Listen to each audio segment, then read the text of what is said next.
Hello friends आज बहुत दिन पर कालियार डोरी लगिला तो सकाल सकाल ननंद पाउच पार जाइलु पुरी तापर स्कूटी रे फर्स्ट टाइम जातलो टिके नर्वसनेस थिला जेहेतु रथ यात्रा टाइम तो आमे भाबिलु स्कूटी रे जेबटा हम इजी हेबो तो बाहरी गलु बाटारे माँ बाटा मंगला को दर्शन कलु कहते ना पुरी गला बेले बाटा मंगला को दर्शन न कले यात्रा पूरा होई न थाए। सो फाइनली आमे पुरी रे पहुंच जाइतलु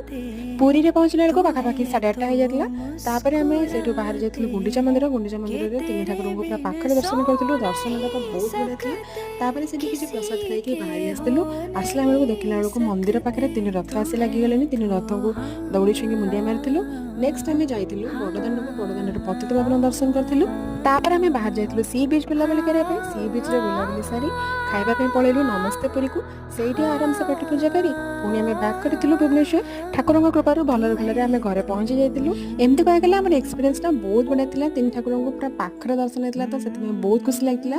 जय जगन्नाथ।